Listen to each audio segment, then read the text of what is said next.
할렐루야. 첫째 날 예배에 오신 주님 여러분들 환영합니다. 오늘은 신명기 12장부터 신명기 19장까지 한번 간략하게 살펴보려고 합니다. 우리가 신명기를 좀 빨리빨리 진행하고 있는데요. 1장에서 4장까지 보면 1세대 신앙을 해상하면서 반성하는 내용들이 나오고, 동시에 또 모세가 순종을 촉구하는 내용이 있었고요. 또 4장, 5장에 보면 1세대처럼 토라를 주시고 다시 리뉴해 주신, 1세대에게 토라를 주신 것처럼 2세대에게도 주시는 언약을 맺으신 거 나오죠. 토라를 설명한 내용이 6장, 7장에 나와요. 신명기 6장, 7장에 보면 토라를 설명하시고 또 경고하시고, 그러면서 하나님을 경외하고 우상 숭배를 하지 말아라 라고 첫 번째 계명에 대해서 6장, 7장에 자세하게 또 풀어놨어요. 그리고 금송아지 사건과 쇠돌판을 언급하면서 하나님을 경외하며 마음과 뜻을 다하여 하나님을 사랑하는 할례받은 마음을 가지라고 훈계하는 내용이 8장에서 11장 지난주 나눴던 중에 나와요.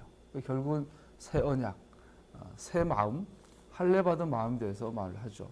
그리고 지금 오늘부터는 12장부터 26장까지는 그 땅, 새 땅에, 새로운 땅이죠. 새하늘과 새 땅 그러잖아요. 새 땅은 그 땅을 말하는 거예요. 그래서 약속하신 땅, 하나님 택하신 땅. 우리 새 땅 그러면 막 지금 있는 땅이 완전 사라지고, 새하늘과 새 땅이 막 뻥 나타나나가 아니고, 하나님께서 최초에 선택하셨던 그 약속의 땅이 이제 주어진, 회복되는 것을 새 땅, 그 땅이라고 그러죠. 그래서 12장에서 26장까지 바로 그 땅, 새 땅에서 살아갈 하나님의 백성들의 삶에 대해서 가르치고 있어요. 요한계시록에서 예수님이 오시고 새하늘 새 땅이 이루어지잖아요. 그것은 뭐 하늘에서 거룩한 성 새 예루살렘 내려오고 새하늘 새 땅이 회복되는데, 우주가 새롭게 창조되는 것이 아니라 이게 에덴의 회복을 말하는 거죠. 그 약속의 땅이 회복되는 것. 그래서 신명기 12장에서 26장을 잘 읽으면 예수님 오셔서 우리가 어떻게 살아갈지를 예측할 수 있어요. 100% 확률로. 우리가 미래학 책을 읽어보면 많은 통계 자료를 가지고 미래를 예측하는 게 가능하잖아요. 이거 잘하면 이제 떼돈 버는 거죠. 우리가 이제 주식시장 와튼? 전기 개발 와튼이라는 분이 그러죠. 자기가 과학의 세계, 이런 세계를 공부 많이 해서 알겠는데 주식 투자의 세계는 도무지 모르겠다. 예측할 수가 없다. 오늘날도 마찬가지죠. 통계가 아무리 발달해도 이런 투자의 세계는 예측할 수가 없어요. 그런데 이제 길게를 보면 예측이 거의 뭐 90%, 100% 가능해지죠. 그래서 과학 신기술, 신정보를 많이 갖고 있으면 예측이 가능해지는데, 우리가 신명기를 깊이 자세로 이해를 하면 예수님이 오셨을 후에 이 세상이 어떻게 바뀔지, 또 그 땅에서 뭐가 유행할지 예측할 수가 있어요. 그래서 미리 투자해 놓으세요. 우리의 인생 전체를 걸어서 우리 믿음의 투자를 하는 거죠. 그래서 이 새 땅에서 12장에서 16장까지는 예배하는 삶. 거기 가면 예배의 삶을 살게 될 것이다. 16장, 18장을 보면 그 땅의 리더십에 대해서 나와 있어요. 그 땅의 리더십. 오늘로 말하면 사법제도에 대해서. 그리고 세 번째는 그 땅의 사회 질서, 새 땅에서의 사회 질서에 대해서 19장, 23장까지 나와 있고, 그 외에 소소한 규정들이 23장에서 25장까지 나와 있어요. 그리고 26장 마지막에는 그 땅을에서 어떤 기념에 대해서, 기념하는 것들에 대해서 나와 있죠. 그 가운데서 오늘은 12장에서 19장까지 시간이 허락하는 대로 간략하게 진행해 보고자 합니다. 우선 12장 2절 3절 읽어볼까요? 신명기 12장 2절 3절 시작. 당신들은 당신들이 쫓아낼 민족들이 무신을 섬기는 곳은 높은 산이든지 낮은 언덕이든지 무성한 나무 아래든지 어느 곳이든지 다 허물어야 합니다. 거기에 있는 제단을 허물고 석상을 부수고 아세라 목상을 불태우고.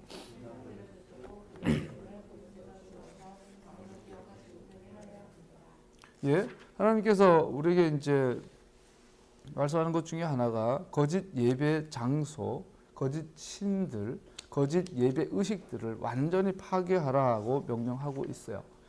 오늘 우리에게 적용하면은 교회 안에 이교도 신앙 종교적인 전통들이 전혀 들어오지 못하게 하여라. 이렇게 전혀 토라적으로 회복해야 된다라고 이해할 수 있겠죠. 아세라 목상이 나오고 주상이 나와요. 목상. 우리로 말하면 그 뭐죠? 천하지대장군 여자 지하지 여장군 뭔가 천하대장군 이게 뭐죠 이거 있잖아요. 그런 건지 또 성전 옛날에 아세라 목상 이게 여신인데 또 신의 형상을 나무로 만들어 꼽아놓고 또 큰 나무 기둥 이런 거 두고 그런 걸 금지하는 걸 볼 수 있어요. 그러고 나서 11절, 14절 보면요. 11절 읽어볼까요? 시작. 당신들은 내가 당신들에게 명한 모든 것, 곧 번제물과 화목제물과 11조와 높이 들어 바치는 곡식제물과 주님께 바치고 선한 모든 소원제물을 주 당신들 하나님이 그의 이름을 두려고 선택하신 그곳으로 가지고 가서 바쳐야 합니다. 주의 이름을 두려고 택하신 그곳이라고 되어 있어요. 아까 석상, 목상 이렇게 나왔는데 오늘날 이제 메시아닉에서 크리스마스의 전통을 보면 우리가 뭘 세워요? 이게 크리스마스 트리 세우죠. 이것이 이제 목상, 석상, 주상 이런 이방신 전통이 교회 안에 들어온 걸로 이해를 많이 하더라고요. 조심해야 되겠죠. 크리스마스 트리가 예배당 안에 나무를 세우지 말아라. 토라에 분명히 그렇게 되어 있거든요. 일본의 전에 어떤 영상 보니까 일본의 그 전통적인 그 제사를 드리는 그 신당에 가면 나무 기둥이 세워 있대요. 아세라 목상을 상징하는 거다. 그래서 일본에는 흩어진 유대인들이 살았다 뭐 이런 그런지 아닌지 모르지만 어쨌든 일본에도 그런 흔적들이 많이 있다고 하더라고요. 그래서 오늘 우리 교회 안에 어제 뉴스에 보니까 교황이 특별 희년을 선포했어요. 12월 8일. 특별 희년이라는 것은 이제 교황이 이제 캐톨릭의 개혁을 위해서 그래서 매년 12월 8일이 가든 걔네들은 가장 중요한 날인데 중요한 이유가 마리아 원죄 잉태설이에요. 무죄 잉태설. 마리아는 인간이지만 죄가 없이 태어났다라는 거예요. 그래서 마리아가 죄가 없는 상태에서 잉태가 되었던 것을 기념하는 날이 12월 8일이라고 그래요. 그날을 기점으로 특별 희년을 선포했어요. 성경에 없는 절기예요. 또 마리아가 원죄가 없다면 마리아는 교틀로서 웃기죠. 마리아는 원죄로 태어났다. 종신 처녀설. 마리아가 분명히 애를 낳긴 낳았는데 예수님만 낳고 동생들은 이복 동생이라는 거야. 예수님의 동생들은. 마리아는 종신 처녀였다는 거예요. 나중에 또 이제 몇백 년 전에 최근이죠. 얼마 전에 만들어낸 교리가 마리아 승천설. 마리아는 죄 없이 태어나서 한 번도 성관계 한 적 없고 예수님만 낳고 그리고 죄 없이 승천하셨다라는 거예요. 측전 무후설인가 뭐또 있더라고요. 그거는 또 마리아가 승천해가지고 가만히 있는 게 아니고 그 하나님의 부인이 된 거야. 그거 잘 나와 있는 게 저기 해미성지에 가보면 나와요.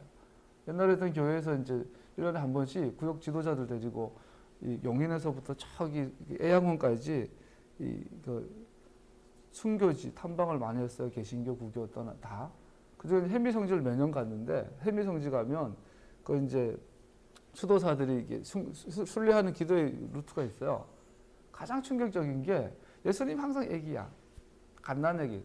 똥오줌 못 가리는 존재 예수님이. 그리고 그 안고 있는 마리아 아주 언어하죠. 정말 신처럼 생겼어요. 그거 이 여자가 죽어가지고 하나님이 부인이란 말 하면 안 되지만 측전무훈가 승천모훈가 해놨어요. 승천돼 가지고 모후 신의 어머니고 또 신의 부인 왕의 부인 왕비가 되는 거예요. 보면은 하나님이 계시고 뒤에 승천한 여자 한 명이 서 있어요. 예수님 뒤에. 이런 그림, 그런 형상 자체가 토라를 어기는 우상 숭배죠. 교회 안에 그런 것을 못 들어오게 하라는 거예요. 근데 지난 2000년 동안 교회가 만들어낸 가장 큰 괴물이 캐톨릭. 물론 전통교회도 괴물스러운 부분이 많이 있지만 그래도 불구하고 루터나 켈빈 통해서도 하신 일들이 분명히 있고 오늘날 전통교회 안에도 하나님 함께 하시고 시간이 지나면서 많은 것을 회복해야 될 줄 압니다. 옆으로 빠지는데 오직 그곳 반드시 말합니다. 제물을 드리려면 반드시 오직 한 곳에서만 드려야 돼요. 중앙 예배 처소를 지정해 주셨어요. 이것은 교회가 성전인, 우리의 모이는 여기가 성전이 아닌 증거예요. 오늘날 교회에서 막 할 때마다 교회 지을 때 뭐라 그래요? 성전 건축, 성전 건축 그래요. 그거 천만원 말이에요. 성전 건축하면 그 이단이에요. 성전은 오직 예루살렘에서만 지어져야 돼요. 오직 그곳에서만. 그것을 지금 12장에서 말하고 있는 거죠. 예배는 거기에서만 드려야 돼요. 만약에 예루살렘 아닌 곳에서 예배 드리면 그것은 이스라엘에서 제거됐어요.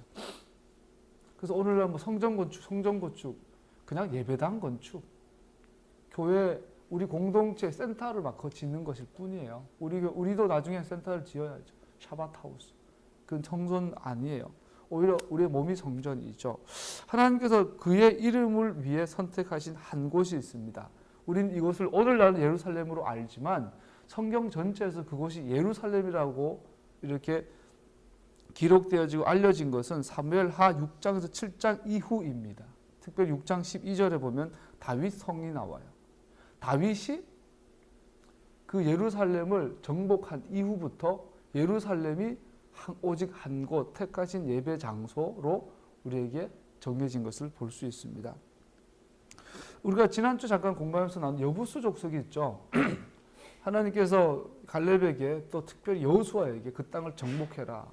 조금씩 정복해라. 그런데 결과적으로 정복을 못하죠. 여호수아도 곧바로 기부아랑 그 평화 조약을 맺어버리죠.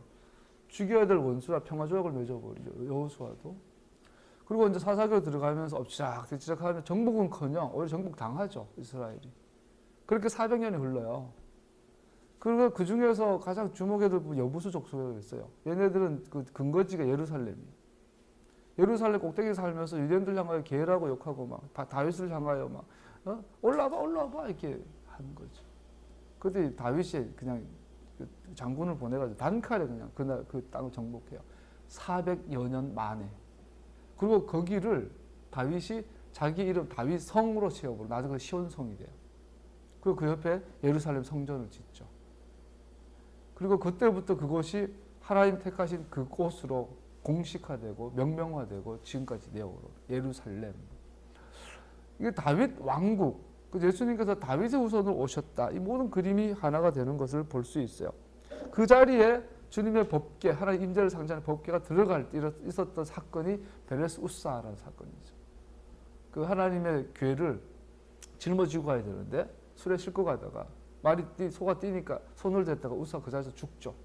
이런 일들이, 이 모든 일들이 하나님께서 택하신 그곳에 대해서 하나님께서 이 땅에 우리에게 보여주시는 과정 속에 있었던 그림인 것을 알 수 있어요. 메시아 왕국의 정통성을 보여주는 바로 예루살렘. 그것은 하나님이 선택하신 겁니다.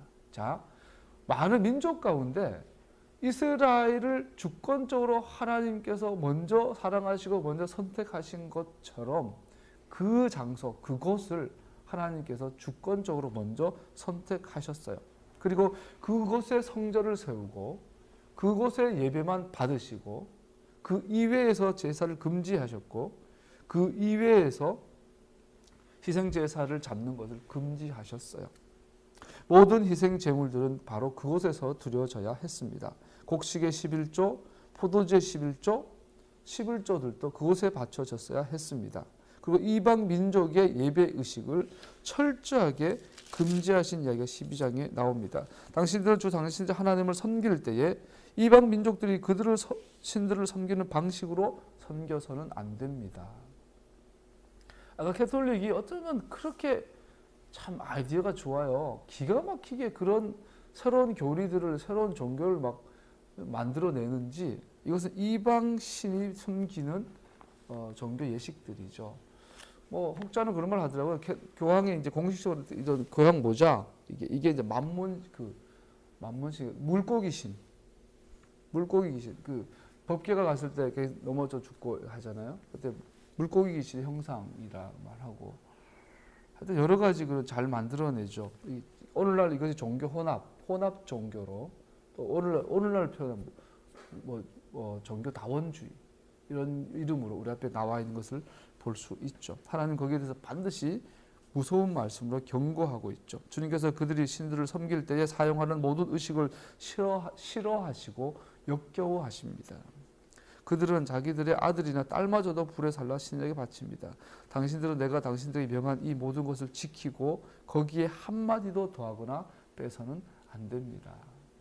이 모든 회복을 예수님이 오시면 이루실 것이라는 거죠. 할렐루야. 그래서 지금 여름 거 놔도요, 메시아니 운동 한다고 하지만 섞여 있어요. 아직도. 차츰. 지난주에 자다가 이제 일어나려고 눈 떴는데 순간 그런 생각이 탁 들어요.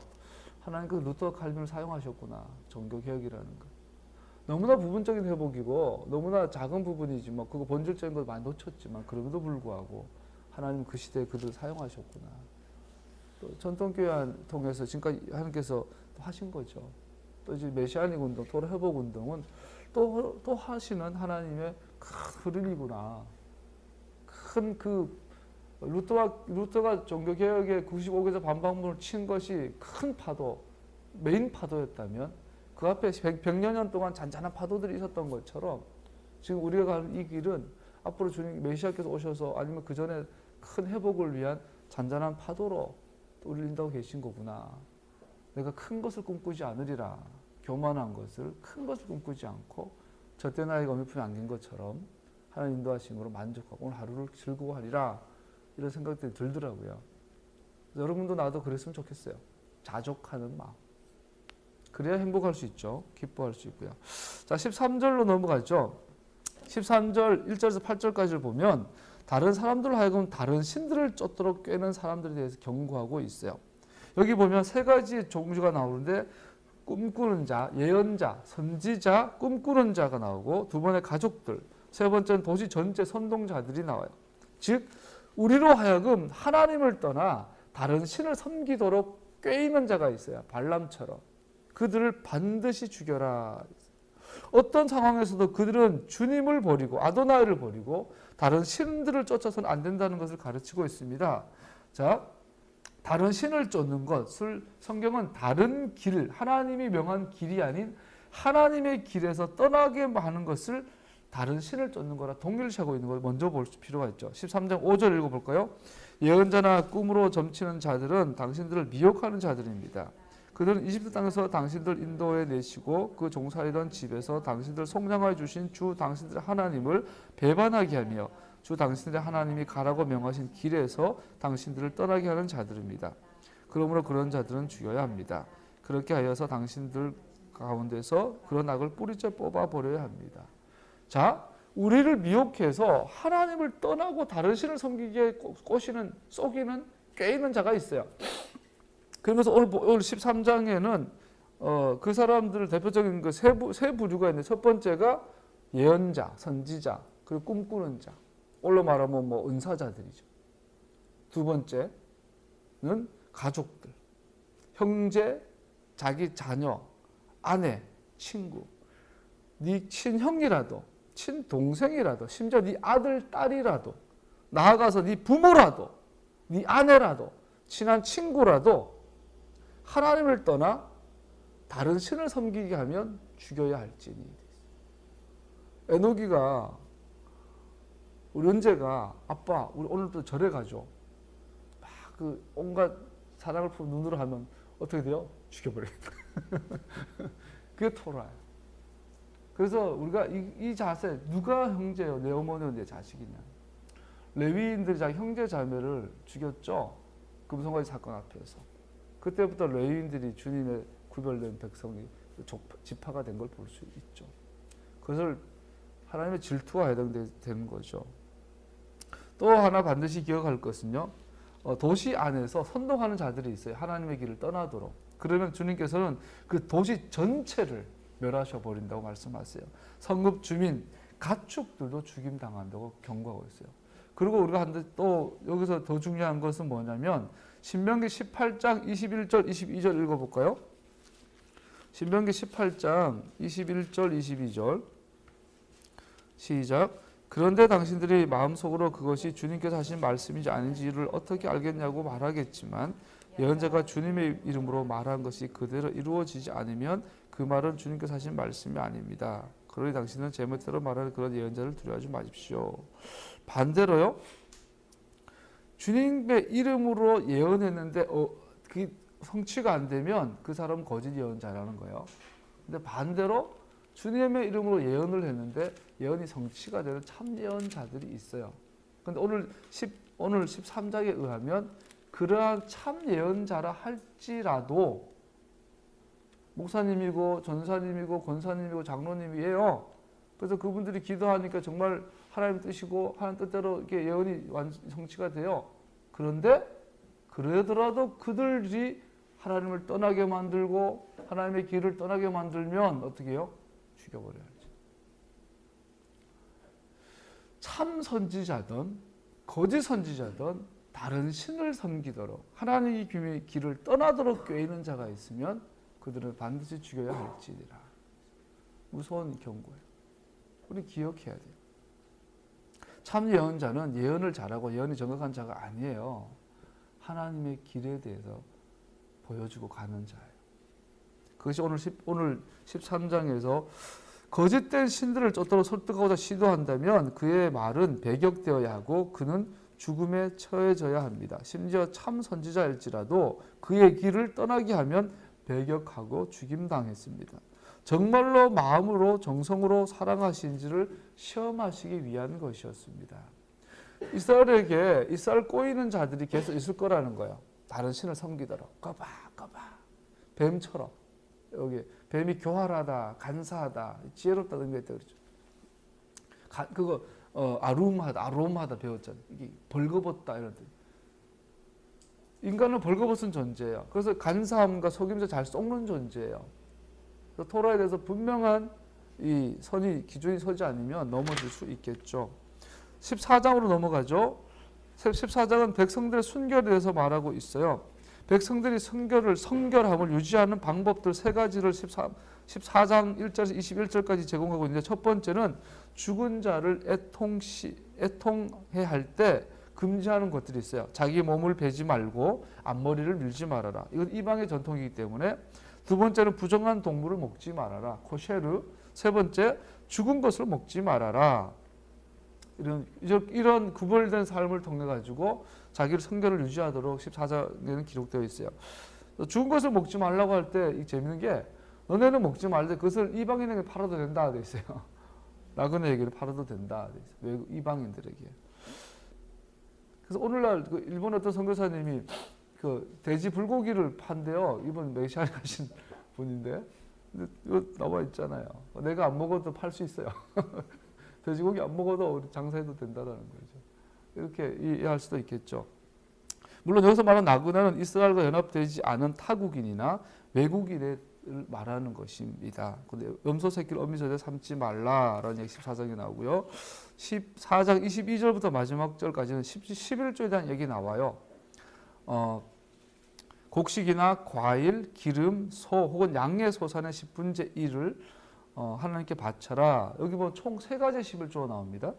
첫 번째 11조는 매년마다 드리는 것인데 레위인과 제사장에게 바치는 11조였고요. 또 레위인은 그 11조를 제사장에게 바쳤죠. 두 번째 11조는 하나님 경외함을 배우기 위해서 첫 번째 11조를 드리고 나머지에 또 11조를 드렸어요. 그리고 세 번째 11조는 3년마다 드리는 11조가 있었어요. 3년마다 드리는 11조는 가난한 자들 위해 11조가 드려져야 했습니다. 두 번째 11조뿐 아니라 민수기 18장에 기록되어 있는 11조까지 포함하는 일반적인 진술일 것입니다. 그러면서 우리가 3년째 되는 해는 여러분께 3년째 되는 해의 11조는 3년째는 11조 세 번 떼야 되는 거예요. 굉장히 큰 부담이죠. 그러면서 이것은 세 번째 11조는 어디에 줘야 되냐면 주변의 가난한 자들에게 줘야 되는 거죠. 이게 섬겨야 돼요. 그럼 그렇게 보면 1년부터 7년 주기로 봤을 때 우리가 이제 주인이 먹을 수 있는 게 1년, 2년, 4년, 5년의 수확은 주인이 감당을 하고 3년, 6년의 수확의 11조는 가난한 자에게 줘야 되겠죠. 그리고 7년은 안식년이니까 수입이 없어요. 그 7년은 통째로 주변의 가난한 자들이 내 밭의 수확을 다 쓸 수 있어요. 야, 엄청난 거예요, 그죠? 근데 그렇게 살아갈 때 하나님께서 축복을 약속하셨어요. 오늘 우리도 이런 것들을 어떻게 우리가 적용할 수 있을까? 오늘 현대 유대인들은 이것을 제다카라는 하나의 그 풍습, 관습인가요? 뭐 제도로 만들어서 실행하고 있죠. 옛날에 유대인들 그 특별 다큐멘터리 보니까 애기들이 태어나서 오면 안 되는데도 안아서 칭찬의 용돈을 주면 그래가지고 식탁 앞에 요만한 구제 헌금통이 있더라고요. 동그랗게 넣더라고요. 얼마 안 돼요. 몇백원, 몇천원. 근데 그걸 집마다 다 모아가지고 매주 수요일마다 그 마을에 유대인들이 모여 사니까 돌아가면서 그 마을에 창고를 지어서 이제 생필품을 딱 가져서 채워놨더라고요. 놓고는 이제 매주마다 한 집씩 돌아가면서 전 가족이 그걸 봉지 하나에 싸가지고 그 주변에 가난한 사람들 다 돌려주더라고요. 그거를 아주 아기 때부터 아빠 따라하면서 배우더라고요. 정말 대단하더라고요.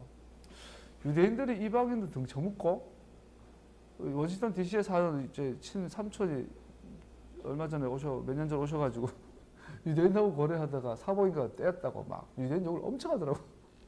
근데 잘은 모르지만 아마 계약 관계에 뭔가 있었을 거예요. 그 계약, 왜냐면 그건 가짜 유대인이 안 그러면 토라대로 살려고 하는 사람들은 그렇게 남을 뒤통수 칠 수가 없거든요. 그 사람은 진짜 유대인이 아닌 거죠. 이처럼 우리에게는 그러한 삶을 명하고 있는 것 같아요. 11조의 3. 자, 그리고 나서 15장 1절에서 18절까지 가면 가난한 자들에 대한 돌봄들이 나와요. 1절에서 6절, 15장 1절에서 6절까지 보면 빚을 면제해주는 해가 돼요. 7년 끝, 즉 안식년 후에는 빚을 면제해줘라 이런 말이 있어요. 무슨 말이냐면 이제 살다 보면 힘드니까 누구나 빚을 지잖아요. 그래서 매년마다 이제 빚과 이자를 받겠죠. 근데 뭐 동족에는 이자 받지 말아 했으니까 이제 원금을 받는데 안식년이 되면 그 해는 수입이 없잖아요. 그러면 안식년 된 그 다음 해에는 빚을 받지 말아라 되는 거예요. 이것은 빚을 아직 받지만 취소를 이야기한 게 아니라 연기해 준 거예요. 이게 굉장히 인간적이죠, 그죠? 은우가 나한테 1억을 빌렸어. 그래서 매달 1,000만 원씩 갚느라고 막 죽을 지경이야. 그러다가 이제 6년을 갚았는데 7년 전 안식년이야. 그러면 일을 못하니까 못 갚겠지. 그래서 그러면은 그 다음에 8년째 되는 해도 받지 말아라. 대신에 9년째부터 받아라 이런 뜻이에요. 그래서 이것은 뭐예요? 이게 오늘 말하는 계층 사다리죠. 최근에 많은 뭐 계속 그 기사로 나오는 게 몇 달 작년인가 그 매일경제 그 잡지를 봤더니 기획 시리즈로 나온 기사가 뭐였냐면 전 세계에서 계층 간의 갭이 가장 큰 나라가 우리나라라는 거예요. 또 그 속도가 가장 빠르대요. 전 세계에서. 과거에는 피라미드형의 사회 구조였잖아요. 중산층이 많고 상류층, 중산층, 하층 이렇게 됐는데 오늘날은 이게 극소수의 상류층과 대부분의 하류층이 중산층이 너무 작아진. 그래서 옛날에 개천에서 용난다. 기억나요? 제 친한 친구 하나도 수학을 되게 잘했어요. 공부를. 국영수를 거의 만점 만에 그중에서 수학을 잘해서 전국 대회 가서도 입상하고 수상하고 그런 친구가 있었는데 집이 너무 가난했어요. 그래서 이 친구가 이제 찾은 게 이제 육사 아니면 경찰대학이요. 결국 경찰대학 들어가서 지금 경찰 간부로 이제 먹고 살아요. 근데 그 친구를 나중에 간부가 돼서 만났더니 그걸 하더라고. 자기 이 주소를 가면 총경은 다는데 총경이 경찰서장 무관 4개 다는데 자기 집안 배경으로는 이 경무관이라고 이만한 거 있어요. 총경에서 그 위에 진급하지를 못한다. 가능성이 거의 10%다. 그다음 포기했다. 그래서 최대한 진급을 늦춰가지고 마지막까지 월급 받을 거다. 그래서 그런 전략을 짜고는 인생을 그냥 비전을 잃어버렸더라고요. 자, 옛날에는 어쨌든 열심히 공부하면, 열심히 일하면 계층을 뛰어넘을 수 있는, 성공할 수 있는 이런 사다리들이 많이 있었어요. 근데 오늘날은 서울대 연고대 40%가 60%가 강남권이에요. 부자 부모가 아이를 어제부터 계속 가요해가지고 명문대 보내버려요. 이 비율이 자꾸 높아지는. 가난한 사람은 계속 가난에 대물림되는. 영어를 못하는 부모 밑에 있는 아이들은 계속 영어를 못해요. 한국 사회에서 영어를 못하면 기회가 거의 52배 이상 기회가 박탈되죠. 그래서 죽어라 공부하는 거죠. 어쩔 수 없이. 수학, 오늘날 영어보다 수학이라고 그래요. 4학년, 5학년 때 수학을 못 따라가면 고등학교 때 절대 못 따라간대요. 워낙 어려워가지고. 그래서 이제는 부모들이 영어는 나중에도 따라갈 수 있어요. 돈만 있으면. 근데 수학은 돈이 있어도 안 해놓으면은 고등학교 때 가서 다 떨어져요. 이제는 수학이 목숨 거는 거 아줌마들이, 초등학생 아줌마들이. 제일 중요한 게 4학년. 4학년 때 수학에서 밀리면 중간학교에서 따라가는 것은 힘든 거예요. 이제는 뭐 공부든 뭐 경제적인 모든 부분이 계층 간에 갭이 너무 커져가지고 지금 내가 가난하면 니들 다 처녀총각이지만 결혼해가 내 새끼가 가난할 확률이 90%예요. 비극이에요, 비극. 이렇게 되면 나중에는 이제 이게 사회가 흔들릴 수도 있겠죠.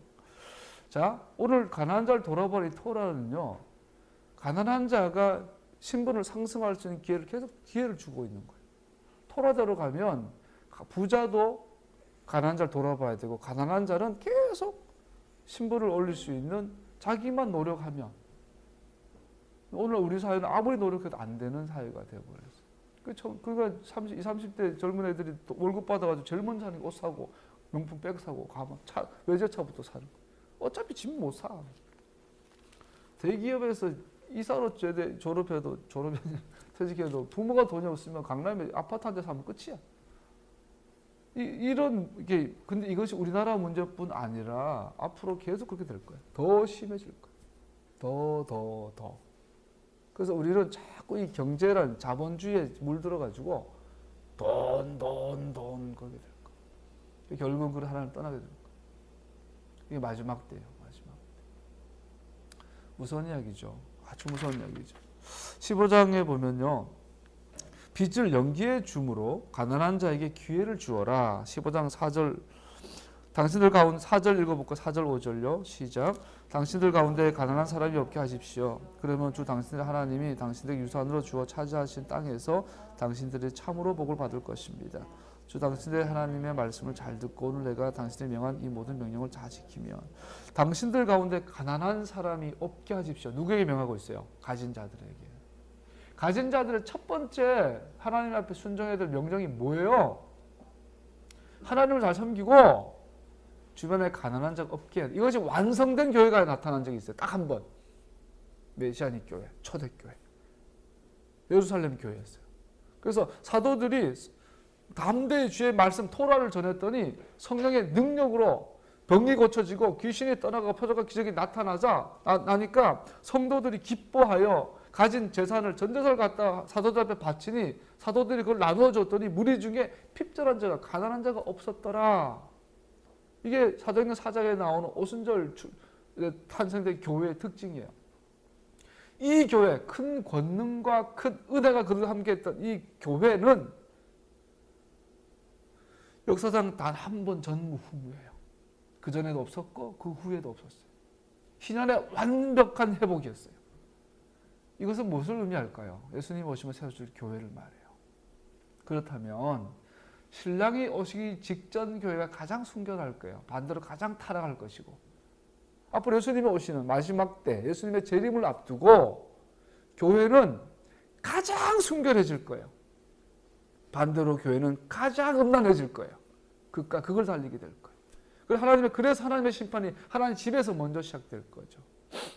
하나님의 교회가 하나님의 신랑을 숭배한 신부로 가장 준비된 형태가 무리 중에 가난한 자가 없게 할 것이고 이걸 잘못 이해하면 공산주의로 빠져가 수천만을 죽이게 돼요.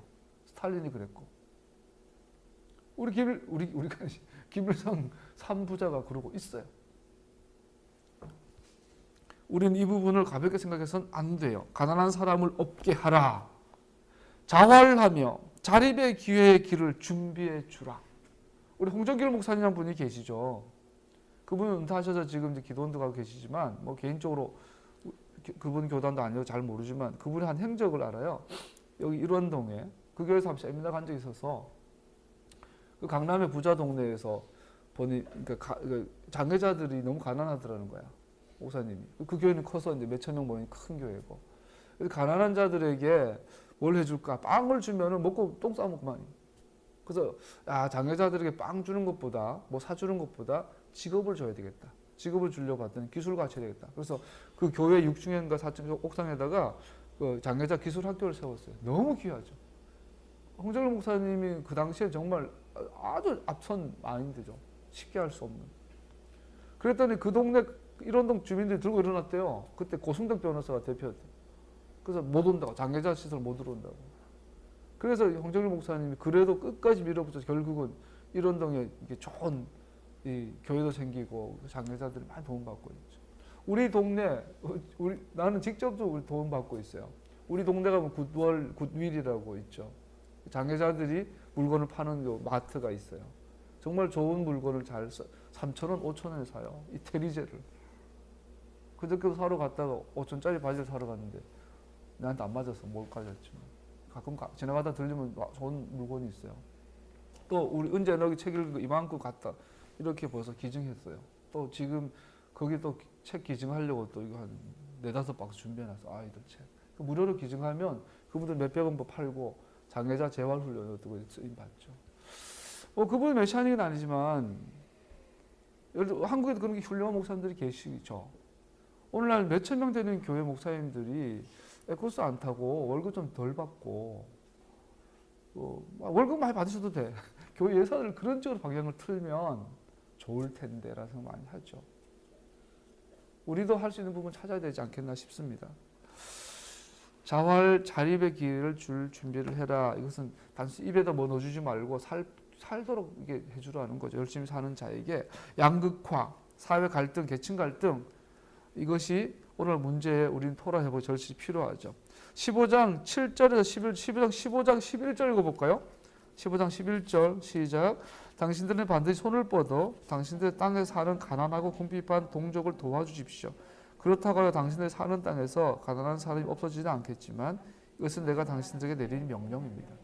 자, 여러분들 가운데 가난한 자가 없도록 하십시오. 그러고 나서는 그럼에도 불구하고 여러분들 중 가난한 자가 없을 수는 없습니다. 사람이 사는 한. 이러니 아니에요? 젖과 꿀이 흐르는 복의 땅, 복락의 강수가 흐르는 복의 땅인 그 땅에 들어갔는데 가난한 자가 있는 거야. 우리 너무 단순하게 생각하고 주님 그럴 수 있나요? 할 수 있잖아요. 그러나 그 땅은 아직 에덴이 회복되지 않았잖아요. 그러다 보니까 가난한 자가 있죠. 그때 토라 이렇게 말하고 있는 거예요. 가난한 자들에게 손을 뻗어. 그들이 구걸을 하기 전에 먼저 손을 뻗어 다가가서 그들을 적극적으로 넉넉하게 도와줘라. 인색하지 말아라. 여러분 가난이 없는 사회 요한 계시록에나 등장하는 나라죠. 눈물 없고 병 없고 가난이 없는 나라 천국이죠. 근데 그것은 바로 그 땅, 새 땅에서 이루어질 일들이죠. 근데 그 일을 누가 해요? 이스라엘이 해요. 하나님의 백성이 해요. 주님 오시면 그 일을 완성하실 거예요. 우리 가운데 그러한 연습들이 있어야 될 줄 압니다. 요즘 정말 충격적인 깨달음이죠. 토라의 다른 면은 돈이다. 토라와 돈은 동전의 양면이다. 이걸 깨달아요. 경제 정의. 하나님의 경제 정의는 토라의 완성이다. 희년을 이스라엘 역사 가운데서도 교회 2000년 역사 안에서도 희년이 선포된 적이 없어요. 잃어버린 희년. 근데 그 희년이 완벽한 하나님의 경제 정의예요. 각기 자기 집으로, 각기 자기 지파로, 각기 주님께서 주신 땅으로.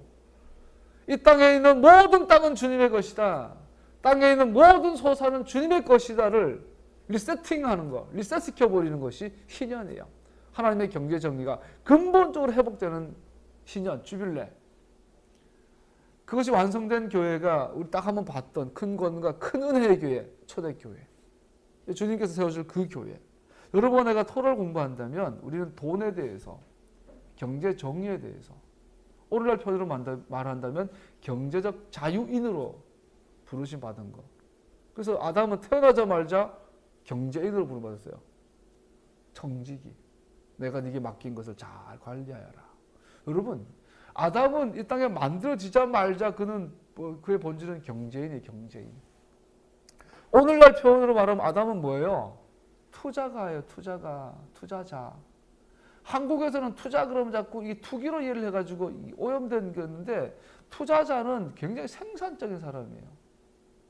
열심히 일해서 건강한 땀을 흘려서 건강한 수입을 얻고 이 수입을 근검 절약하여 과소비하지 않고 저축 절약하여 그것을 이윤을 남기고 이것을 가지고 주변의 사람들 돌아보고 하나님의 뜻대로 사용하는 자. 수입이 하나님의 방법으로 있고 지출이 하나님의 방법에 있는 자. 이것이 정직이.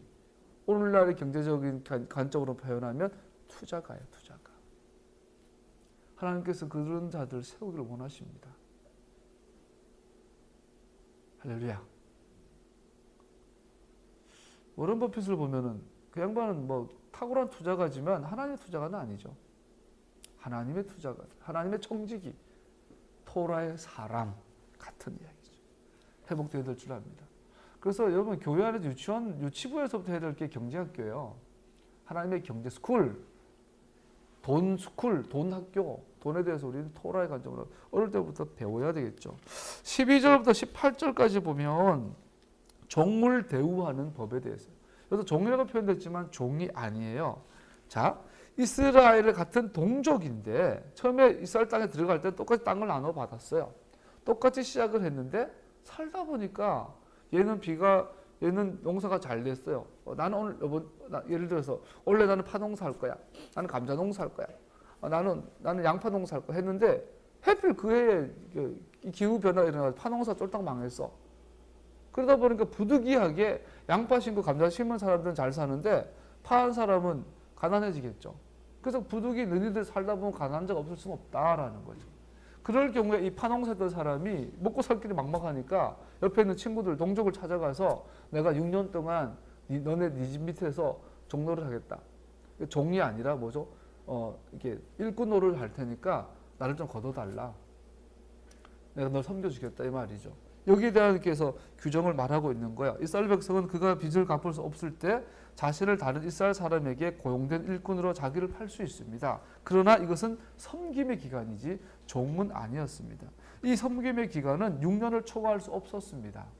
아무리 큰 빚을 지어줘도 6년 안에 해결될 수 있도록 시스템이 딱 구축이 되는 거죠. 그러면 살만하죠, 그죠? 그러면 살만해요. 이런 것이 토라의 제도인 것.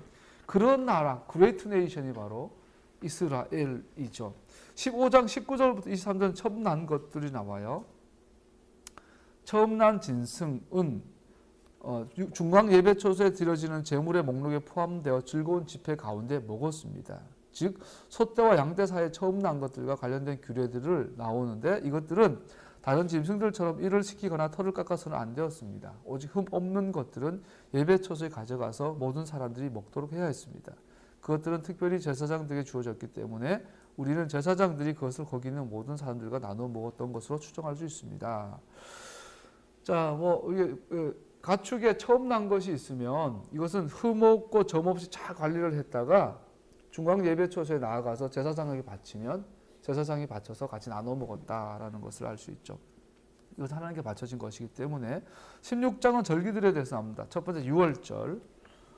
여기 6월절을 기억할 것은 오직 한 곳. 주님께 대한 예배가 한 장소에만 한정되어 있기 때문에 6월절은 더 이상 각자의 그리고 모든 집에서 기념될 수 없었고 오직 중앙 예배 초소에서만 기념될 수 있었습니다. 자, 절기는 기본적으로 집에서 하는 게 아니었어요. 성전 중심이에요. 그래서 모든 6월절 양은 모든 이스라엘 아버지들이 자기 가족을 대표하는 그 양을 가서 제사장한테 보이고 성전에서 잡고 그 고기를 다시 가져와서 6월절을 지켰던 것을 볼 수 있죠. 여기서 또 이거는 알아둘 거는 이것을 구워서 먹냐 삶아서 먹냐 6월절 어린 양. 6월절 어린 양은 출애굽기에 가면 반드시 구워 먹어야 돼요. 우리가 이제 다음 달에 이제 페삭 세데를 할 때 구워서 먹어요. 로스트해죠. 그런데 보면 삶아서 먹으라고 역대 하에 보면 잘 나와 있어요. 오늘 본문에도 16장 7절에 보면 NIV에서는 구워 먹는다고 되어 있지만 원어로 보면 이제 삶았다로 의미가 더 있어요. 그 6월절은 양 한 마리 잡는 게 아니잖아요, 그렇죠? 양 한 마리는 6월절 세대를 위해서 잡는 양은 구워서 잡지만 나머지 제물들은 삶아서 먹었던 것을 알 수 있어요. 이것이 규정이었던 것을 알 수 있고 두 번째 77절이 나와요. 16장 9절에서 12절까지 보면 칠칠절, 맥추절 혹은 초실절, 초실일이라고 불려지죠. 여기서 우리가 기억할 것은 이 초실일, 우리가 오멜 계수 기간, 그죠? 오멜을 첫 보리달을 바치는 첫째 날에서 7주를 계산해서 그 다음 날이 오순절, 50일째 된 날 오순절이죠. 이 기간을 칠칠절이라고 그러고, 혹은 또 이 기간은 보리 추수에 시작해서 밀추수로 끝나기 때문에 맥추절이라고 부르기도 해요.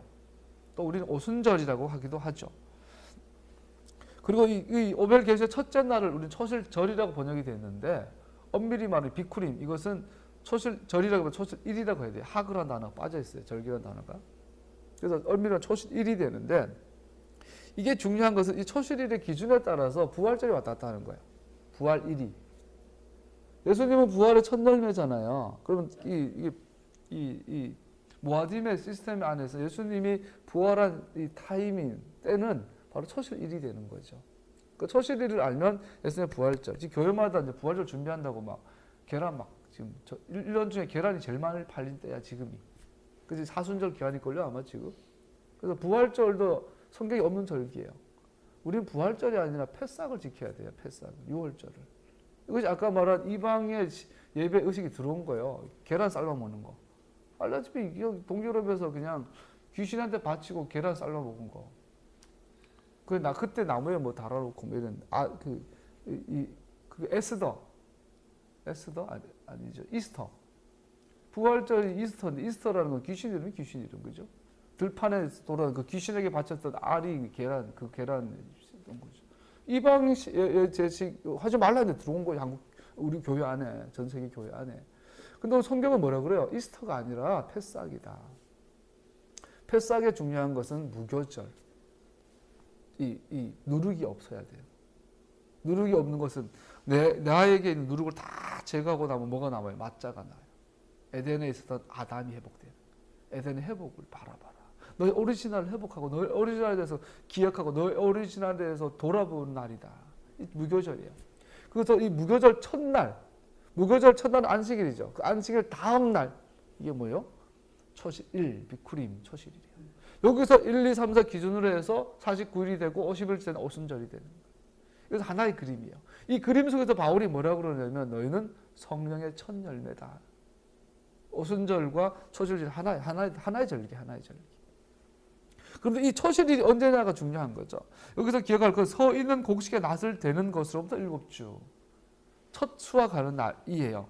그런데 이것이 초기 전승, 즉 예루살렘 사본에 의하면, 탈굼 예루살람이에 의하면 이날 초실일은 6월절 다음 날, 즉 니산월 16일이라고 되어 있어요. 이 설명하면 좀 헷갈리긴 할 텐데요. 니산월 아비벌 14일 날 6월절 양이 잡죠. 예수님 그때 돌아가시죠. 아비벌 14일 날 저녁에 예수님 돌아가심과 함께 즉시 무교절이 시작이 되죠. 무교절 첫째 날 저녁에 시작되잖아요. 저녁에 시작되면 그 다음날 저녁까지는 뭐 안식일이 돼요. 무교절 첫날은 안식일이니까. 그런데 성경에 보면 또 그게 위클리 샤밧, 일주일 동안에 있는 정기 샤밧이 또 연결되어 있어요. 그래서 이게 샤밧이 두 개인 거예요. 예수님의 부활에 샤밧이 두 개 걸려 있어요. 그래서 이게 이제 무교절 샤밧과 안식일 다음 날이라 표현된 게, 무교절 첫째 날 샤밧 다음 날인지 위클리 샤밧 다음 날인지, 이게 이제 메시아 안에서도 의견을 분분한 거예요. 그런데 우리 아까 예루살렘 사본에 의하면 이거는 6월절 다음 날로 되어 있어요. 그렇다면 이것은 6월절과 무교절 연결되어 있잖아요. 무교절 첫째 날 다음 날 16일 아침 새벽이 되는 거예요. 그럼 요일로 따지면 오늘 일요일이 예수님의 부활이라고 그러는데 과연 그럴까요? 이런 관점에서 다가갔을 때 예수님께서 언제 돌아가셔요? 위클리 샤밧이 기준이 되겠죠. 그러면 금요일 저녁과 토요일 저녁. 근데 그 전에 무슨, 아까 말했지만 6월절 다음 날 했을 때 그 전 목요일 저녁부터 금요일 저녁까지가 또 샤밧이죠. 무교절 샤밧이죠. 그 예수 언제 돌아가셔요? 목요일 날 저녁에. 목요일 날 오후 3시에 예수 돌아가시는, 금요일이 아니고. 그리고 예수 돌아가시고 장사되고 사흘 만에 부활하시는데, 우리가 2박 3일 그러면 실제로 3일 가는 게 아니라 한 1박 2일 그러면 실제로 하루인데, 시간으로 따지면 이틀이라고 이해하잖아요. 똑같이 목요일 날 장사되시고 그 무교절 사바 전에 장사되시죠.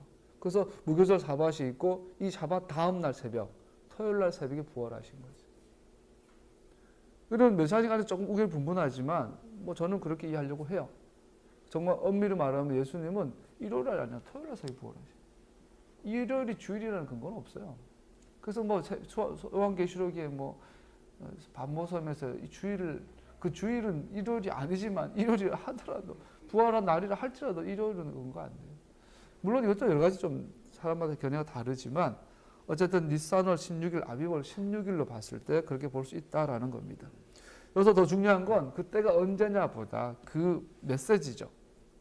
첫 번째 6월절은 이 절기들의 목적은 애굽의 굴레에서부터 구원하신 것을 기념하고 기억하는 날. 두 번째로 사도행전 2장에 따를 때 성령의 첫 열매, 로마서 8장에 나오는 오순절이 주어졌음을 주목합니다. 자, 오순절, 성령의 첫 열매를 기다리는 부활의 첫 열매의 날. 이것을 우리는 하루하루 계수를 하면서 카운팅하면서 그날을 기다리는 거예요.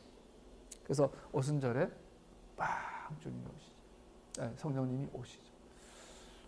인류의 절기가 이까지 진행이 된 거예요. 이까지. 그 다음에 올 날이 이제 나팔절. 우리는 이 오순절과 나팔절 사이를 살고 있는 자. 성령 시대라 그러죠. 성령께서 너희 안에 거하심으로 말미암아 우리는 뭐가 돼요? 성령이 거하시는 주님의 전이 돼요. 주님의 전이 해야 될 가장 근본적인 역할이 뭐예요? 기도의 집, 기도의 삶이에요. 뭘 기도해요? 주 기도. 주님의 기도를 해요. 주님의 기도의 핵심이 뭐예요? 하나님의 나라가 임하옵시며 주님의 이름이 거룩히 여김 받으시오며. 근데 그 하나님의 나라의 구체적인 이름이 뭐예요? 이스라엘. 결국은 이스라엘의 회복을 위해서, 즉 토라 회복을 위해서, 그레이트 네이션, 그 땅이 새 땅이 되는 것을 위해서 기도하는 삶. 이것이 오순절과 초막절 사이를 예수님의 재림을 기다리는 성도들의 삶의 목적이라는 거죠. 할렐루야. 목사로서, 여러분 직장인으로서, 이런 교회 저런 모형태로서 우리는 결국은 기도의 집, 걸어다니는 기도의 집으로 부름받은 거죠. 조금만 더 마칠게요. 16장은 지도력에 관한 가르침이 나옵니다. 16장에서 18장 22절까지는 16장 18절 20절을 보면 재판장이 나옵니다. 재판장과 유사란 말이 나오죠. 재판장은 오늘 말하는 판사고 유사는 그 판사를 도와주는 그 법원의 직원들이라고 이해할까요? 이렇게 하면 되겠죠. 그들이 있는데 이것은 하나님 주신 사법 체계예요. 각 지파, 각 가문 안에서 재판장과 유사를 뽑아야 되는데 이들의 핵심은 뭐냐면 모세의 일을 수행하는 것이에요. 모세의 일. 모세의 일이 뭐예요? 하나님의 뜻을 그대로 전달하는 것. 하나님께서 모세에게 명하신 그대로 되었더라. 그래서 재판장과 유사들의 목적은 하나님의 뜻을 실행하는 자가 그대로 실행하는 자. 주님의 명대로 그대로 되었더라. 이 일을 수행하는 자들이 재판관의 존재 이유가 되겠죠. 그래서 이 시스템을 보세요. 성전, 중앙 성소에 있는 고급 재판관. 오늘만 대법원이 되겠고 각 지방 법원이 있는 것처럼 또 각 지방에 재판과 유사들이 있었던 걸 볼 수 있죠. 16장 21절 22절로 보면 아세라 목상과 주상을 금지하는 이야기가 나와요. 아세라 목상, 또 주상, 기둥. 성전 안에 기둥 세우지 말아라 뭐 이런 이야기. 요즘 뭐 예배당이니까 뭐 세워도 상관없죠. 나중에 성전을 회복할 때는 거기에 있는 게 나무 기둥이 들어가면 안 된다. 흠 있는 제사 그럼 17장으로 넘어가면 흠 있는 제사가 여기에서 주님께 대하여 가증한 것으로 서술된다. 자, 우리가 주님께 제물을 드리는데 흠 있는 것은 가증해요. 이것을 우리가 학대 의역해서 적용을 하면 헌금 함부로 하지 마세요. 그럼 조심해야 되겠죠. 하나님께 바치는 것 하나하나도. 그리고 17장 2절에 7절까지 가면 다른 신들을 예배하는 것에 대해서 형벌을 하고 있습니다. 다른 신들을 예배하는 것에 대한 형벌이 집행하는 부분에 대해서 나옵니다. 그리고 17장 8절에서 13절까지는 제사장과 재판장들에 대한 법률 사례들에 대해서 나오죠. 아까 말씀드린 것처럼 지방에는 하급 재판장들이 있었고 중앙에는 고급 재판장들이 있었습니다. 그리고 여기서 반드시 기억해야 할 것은 재판관들이 재판을 하는 것은 토라에 대한 순종이다. 토라에 대한 순종은 여기에서 하나님의 뜻에 대한 순종으로 나타납니다. 반대로 토라를 위반하는 것은 하나님에 대한 반역으로 보여집니다. 그 재판장이 하는 것은 토라에 대한 바른 해석, 바른 적용, 이것은 하나님에 대한 순종이 된다는 거죠. 그 반대대한 재판관이 바르게 재판 못했을 때, 그래서 바르게 순종 못했을 때 이것은 반역이 된다. 오늘날 우리나라 재판 뭐 말이 많잖아요. 사람을 죽여도 3년이면 나와. 빵 하나 훔쳐도 3년 살아야 돼. 세상 이런 나라가 어디 있는가. 옛날에 용산에서 어떤 아저씨가, 신발가게 아저씨가 그 5살짜리 여자아이를 성폭행하고 애를 죽여서 돌도 싸서 불에 태워가 죽였어요. 그 사람 몇 년 안 살았어요. 강호순이 뭐 이런 인간. 여론이 그러니까 더 해가지고 잡아놓은 거지. 희한한 이 법이 그냥 이렇게 돼버린. 여러분, 이스라엘은 그런 나라가 아니에요. 하나님이 세우신 이스라엘은 법이 추호와 같이 이렇게 적용되는 것을 볼 수 있죠. 그리고 나 17장에 넘어가면 다 됐습니다. 17장으로 넘어가면 왕에 대한 얘기 나와요. 왕에 대한 예언은 계속 아브라함부터 계속 내려왔는데 특히 유다로 지표로부터 왕이 있다. 이 왕에게는 3가지 금지가 있어요. 말을 많이 두지 말아라. 군사력을 너무 의지하지 말아라. 볼 수 있겠죠. 또 아내를 너무 많이 두지 말아라. 여자를 너무 가까이 하지 말아라. 또 미혹된다. 그 다음에 은과 금, 돈을 너무 경제적으로 이렇게 배불러지지 말아라. 그러면 네가 하나님을 떠나게 될 것이다. 그래서 이스라엘이 자랑하는 나라가 다윗과 솔로몬이죠. 그럼 이 3 규정에 다윗과 솔로몬을 적용해 보세요. 미달. 솔로몬은 마누라가 3,000명이야. 아내 많이 두지 말라 했는데. 은과 금이 남아 돌았어. 솔로몬은. 또 말을 많이 뒀죠. 워낙 전쟁을 많이 했겠죠. 다윗은 어때요? 다윗도 전쟁했으니까 말이 많이 필요했겠죠. 나중에 사무엘 보면 다윗은 하나님이 아니라 군사력을 의지하는 의미의 어떤 인구 조사를 하는 걸 볼 수 있죠. 또 다윗도 아내가 꽤 많죠. 부인이 너무너무 많아요. 가는 곳마다 부인이 정략적으로. 그리고 나서 결국은 다윗을 보세요. 성적으로 미혹받는 거 하지 말라 했는데 아내가 많아요. 근데 결국은 후계자는 누구 통해 나요? 남의 여자를 통해서. 진짜 자기의 정실 부인 통해서 애를 낳아서 솔로몬이 나온 게 아니라 남의 부인 겁탈해가지고 애를 낳았어요. 근데 걔는 죽죠. 결국은 정식으로 결혼한 다음에 낳긴 했지만 다윗도 이 왕의 조건에서 부합되지 않아요. 다윗도 은근히 많이 모았죠. 어떤 이유에서건. 자, 여기서 말하는 왕은 다시 말하면 예수님이 다윗의 후손이지만 앞으로 다윗이 태어나서 부활할 때 부활하는 나라에서 다윗이 큰 역할을 하겠지만 다윗은 성경이 말하는 바로 그 왕이 아니라는 걸 알 수 있죠. 그래서 성경이 말하는 이 왕은 바로 하나님 자신인 것을 알 수 있어요. 신명기 본문에서 가운데 제시되는 이 상은 하나님의 뜻에 순종하는 왕에 대한 것입니다. 그래서 이 왕의 특징은 토라를 읽음으로부터 배웁니다. 토라를 주야로 읽어야 돼요. 마치 시편 1편처럼. 두 번째, 이 왕은 그가 토라를 읽은 결과로 주님께 대한 경외와 겸손을 가집니다. 그래서 마치 이 왕은 서기관과 성경학자가 될 것입니다. 마침내. 그래서 하나님 의도한 왕의 특징은 뭐예요? 막 군사력, 경제력 이런 게 아니라 어떤 개인적인 막 영웅의 어떤 매력이 아니라 서기관이요 성경학자인 자인 것을 볼 수 있어요. 토라를 읽음으로 배우고 토라를 읽는 결과물로 경외함과 겸손함을 배우고 그래서 이 왕은 그것을 선택하신 것처럼 주님께서 친히 택하신 왕이 될 것입니다. 다윗과 솔로몬은 이 왕에 대한 그림자입니다. 즉 여기서 결론은 뭐예요?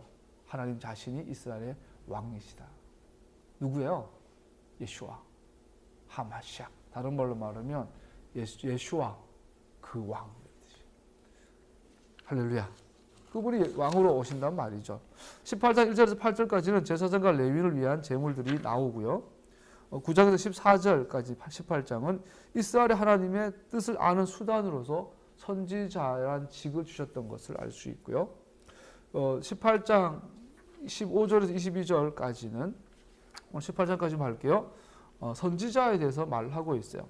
18장 15절에서 22절까지를 보면 선지자에 대해서 나와 있는데 이 18장 18절을 한번 읽어볼까요? 시작. 나는 그들의 동족 가운데서 너와 같은 예언자 한 사람을 일으켜 세워 나의 말을 그 입에 담아줄 것이다. 그는 내가 명한 모든 것을 그들에게 다 알려줄 것이다. 나와 같은, 모세와 같은 선지자. 아까 하나님께서 치리타가 왕이 오시는데 이 사람은 모세와 같은 선지자가 될 거라는 거예요. 그래서 이 선지자의 특징은 하나님의 뜻을 이 사람들에게 알리는 자, 모세와 같은 일을 수행하는 자. 사도행전 3장 22절, 23절 읽어볼까요? 사도행전 3장 22절, 23절 읽어보면요. 모세는 말하기를 주 하나님께서 나를 세우신 것 같이 너희를 위하여 너희 동족 가운데서 한 선지자를 예언자를 세워주실 것이다. 그가 너희에게 하는 말은 무엇이든지 다 들어라. 하늘에서 하늘이 열리고 예수님을 향하여 너는 내 사랑아들이요 내 기뻐하는 자라. 너희들은 그의 말을 들어라. 누구든지 그 예언자의 말을 듣지 않는 사람은 백성 가운데서 망하여 없어질 것이다. 예수님에 대한 이야기인 걸 알 수 있어요. 또 하나 더 찾아볼까요? 신명기 34장 10절. 신명기 34장 10절을 같이 읽어봅시다. 시작. 그 뒤에 이스라엘은 모세와 같은 예언자가 다시는 나타나지 않았다. 주님께서는 얼굴 마주대고 모세와 말씀하셨다. 그 후에 모세가 죽은 후에 이스라엘에 모세와 같은 선지자가 보내줄 거를 약속하셨는데 한 번도 나타나지 않았다. 이게 단락의 결론이에요. 모세 오경의 마지막이에요. 모세 오경의 마지막에 뭐가 나타나요? 모세와 같은 선지자가 아직은 안 나타났다라는 것이죠. 다시 말합니다. 무슨 말이에요? 모세의 권위는 절대적입니다. 모세의 누나 미리암이 아론이 모세의 권위에 도전하죠. 그때 하나님께서 기다렸다는 듯 즉시로 나타나셔서 아론, 미리암 이리 와. 뭐 니들도 나는데 음성 듣고 니들도 기도하고 예언하고 하지. 그러나 질이 달라. 수준이 달라. 어떻게 표현할까요? 이거를 질과 수준할 수는 없지만 모세는 나와 대면하여 아는 자야. 내가 선지자들은 꿈과 환상과 이상으로 주지만 모세는 입에서 입으로 주는 자야. 모세 입에서 나오는 모든 말은 내가 한 말이야. 예레미야, 이사야, 엘리야, 사도 바울, 요한, 마태, 마가, 누가, 요한 모세 앞에 모세의 권위 아래 들어가야 하리라. 그래서 바울이 뭐라고 그래요? 주님의 교회는 선지자들과 사도들의 터 위에 세워진 교회. 뭐요? 모세의 말 위에 세워진 교회. 그래서 예수님 오셔서 뭐라고 그래요? 나는 모세의 말을, 모세의 글을 완성하러 왔다. 예수님의 이야기예요. 토라의 회복, 메시아닉 교회의 회복, 하나님의 집에. 그런데 그 모세는 뭐라고 표현하나요? 하나님의 집의 사환이다, 종이다. 히브리서 기자가 뭐라고 그래요? 모세는 하나님의 집의 종이다. 예수와는 하나님의 집의 주인이다. 할렐루야. 그것은 예수님을 말씀한 걸 볼 수 있죠. 참 선지자를 가리키는 간단한 테스트는 그의 말이 이루어지는지 여부로 가리는 것이었습니다. 이것은 선지자의 중요한 역할이 미래를 미리 말하는 것이었음을 암시합니다. 미래를 말할 수 있는 분은 오직 하나님 그분밖에 없을 것이죠. 신명기 34장 10절에서 이 책의 마지막 말씀은 모세의 약속을 상기시키면서 그것의 성취로서 단일의 기회를 바라봅니다. 이와 같이 신명기의 마지막 구절에 이르러 벌써 신명기 18장의 구절들은 이미 종말론적이며 메시아론적으로 읽혀지고 있었던 것입니다. 여기까지 하고 마치겠습니다. 우리 한번 기도하죠.